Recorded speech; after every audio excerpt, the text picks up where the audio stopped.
H2O, agüita fresca cada día. Mi H2O, agüita para calmar mi sed. Mi H2O. La expresión suéltala para que se defienda, que le da título a este episodio, es un lema del cantautor Jorge Luis Chacín, mejor conocido como el Cuentacanciones, extraordinario compositor y cantante venezolano. En este caso, tomaremos prestada su frase para aplicársela a la Biblia. ¿Por qué? Bueno, porque si realmente queremos conocer a alguien, una de las cosas más importantes que podemos hacer es escuchar lo que esa persona tiene que decir de sí misma. Y eso es exactamente lo que haremos hoy. No defenderemos a la Biblia, sino dejaremos que ella se defienda sola, para enterarnos qué tiene que decir ella de sí misma. Así que bienvenidos al quinto y último episodio de esta temporada titulado Suéltala pa' que se defienda. Mi H2O, agüita pa' calmar mi sed. Mi H2O. Y comenzamos comentando lo que dice 2 de Timoteo, capítulo 3, versículos 16 y 17. La Biblia sobre sí misma dice lo siguiente: toda la Escritura es inspirada por Dios y es útil para enseñarnos lo que es verdad y para hacernos ver lo que está mal en nuestra vida. Nos corrige cuando estamos equivocados y nos enseña a hacer lo correcto. Dios la usa para preparar y capacitar a su pueblo para que haga toda buena obra.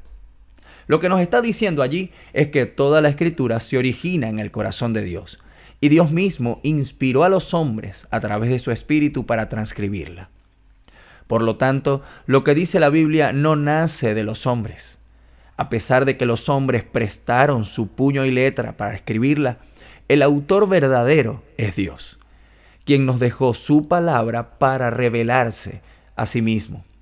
Además, leímos en este versículo que la Escritura es útil para enseñar, para redarguir, para corregir, para instruir en justicia, a fin de que el hombre sea perfecto, enteramente preparado para toda buena obra. Para comenzar esta lección, es muy importante definir una gran verdad. Cuando nos acercamos a las Escrituras, nos estamos acercando a Dios.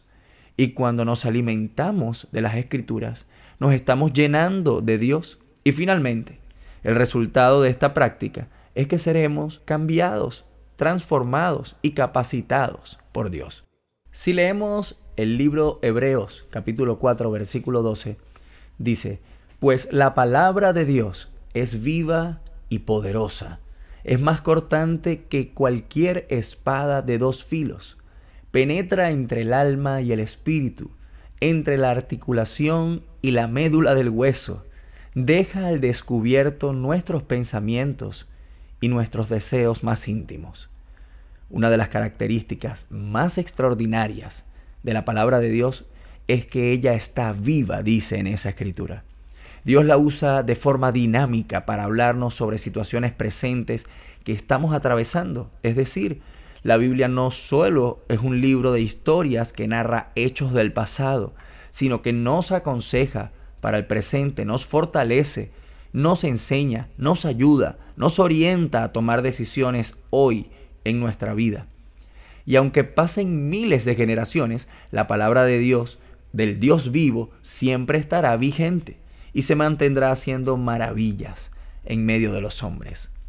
Además, leímos que no solo es viva, sino también poderosa. Otra versión dice eficaz. Es decir, es infalible, provoca cambios, genera transformación. El efecto del poder de las Escrituras no se queda en la periferia de nuestra vida, no se queda en la superficie como un mero conocimiento intelectual, sino que penetra a lo más profundo de nuestro ser, trayendo vida y bendición. ¿Y qué más tiene la Biblia que decir de sí misma? En palabras de David, el Salmo 119, versículo 105 dice: lámpara es a mis pies tu palabra y lumbrera en mi camino. Recordemos que esto fue escrito en tiempos donde no existía luz eléctrica, no habían linternas.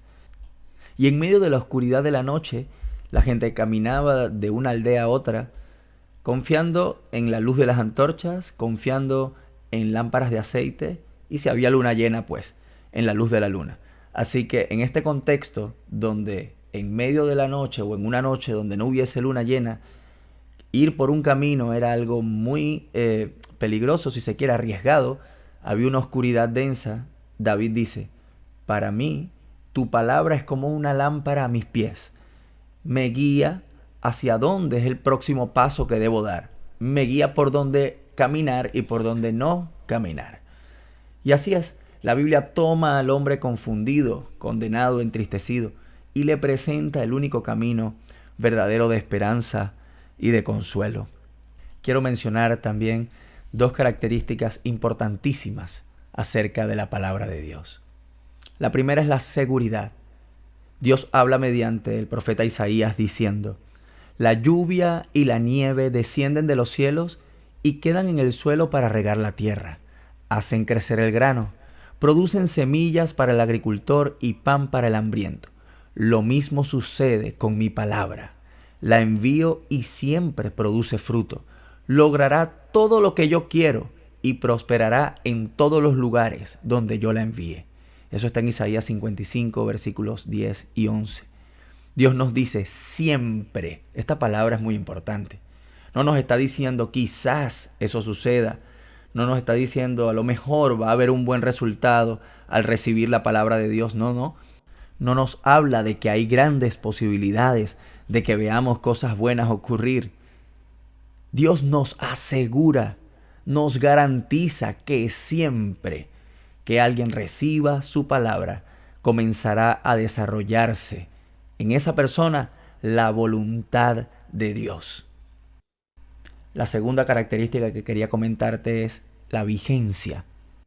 Porque nos preguntamos, ¿será que lo que está escrito en la Biblia podemos aplicarlo hoy a nuestra vida? ¿O es un libro antiguo que debemos tener como una reliquia para consultar eventos históricos interesantes ocurridos en el pasado? Bueno, respecto a esto, Jesús mismo dijo, el cielo y la tierra pasarán, pero mis palabras no pasarán. Y el profeta Isaías proclamó, la hierba se seca y la flor se marchita, pero la palabra de Dios permanece para siempre. Por tanto, no hay dudas de que el texto bíblico está vigente y es aplicable a nuestra vida hoy. La palabra de Dios no se vence, no caduca, ella es eterna y podemos confiar plenamente en ella. Advertencias finales, y con esto concluyo. Hay dos detalles interesantes. Al final del Sermón del Monte, el Sermón de la Montaña, muy famoso, Jesús dice, la persona sensata es aquella que escucha la palabra de Dios y la pone en práctica. Y añade, esta persona la comparo con un hombre que edifica su casa sobre la roca, es decir, que construye una casa sobre la roca. Cuando vengan los vientos, las tormentas y el río golpee esa casa se mantendrá en pie. Pero la persona necia es aquella que escucha la palabra de Dios y no la pone en práctica. La escucha y se olvida de ella. La compararé, dice Jesús, con una persona que edifica su casa sobre la arena. Cuando vengan los ríos, las tormentas, esta casa no podrá mantenerse en pie porque no tiene un buen fundamento.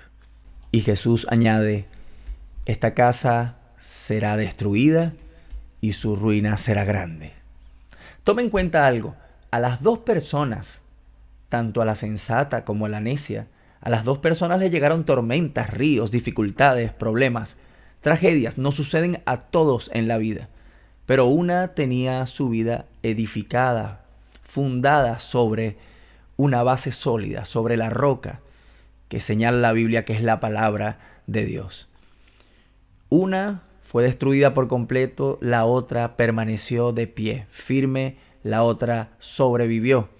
Entonces, reflexiona sobre eso. Reflexiona sobre no las cosas difíciles que nos pueden pasar porque a todos nos pasan, sino cómo te encuentras esa situación difícil cuando llega. ¿Qué fundamento utilizas para levantar, construir tu vida? Lo último que te leo es Josué 1:8, hablando de esto de advertencias. Dice así: estudia, reflexiona constantemente este libro de instrucción, le dice Dios a Josué. Le dice, medita en él de día y de noche, para asegurarte de obedecer todo lo que allí está escrito. Solamente entonces prosperarás y te irá bien en todo lo que hagas. H2O, agüita para